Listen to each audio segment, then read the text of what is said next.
people don't bother voting, then I don't think they have the right to complain about which government's in power. Let's get Nigel onto this. I mean, I take the view that I don't want the state to tell us what to do, including telling us whether we have to vote or not. So I think it's we should be at our liberty to decide whether to exercise our vote or not.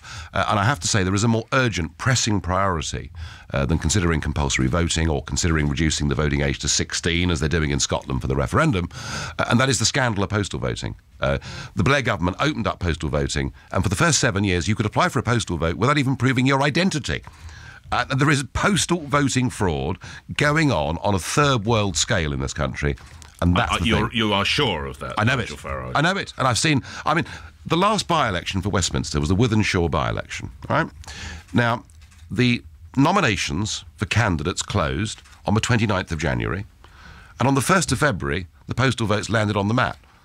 There was no time. This happened to be a Labour-controlled, but it could have been Lib Dem or Conservative equally. No time for a proper debate, and frankly, almost pointless running the by-election. On top of that, if you look at the work journalist Andrew Gilligan has done in the East End of London, particularly in Tower Hamlets, and those studies speak for themselves. There are all sorts of false names on the register. Let's deal with that first. And is there a role for postal voting? Yeah, I think people who are very elderly and infirm, or who serve in the army or work overseas, should have a postal vote. OK, it just needs to be much tougher. Absolutely.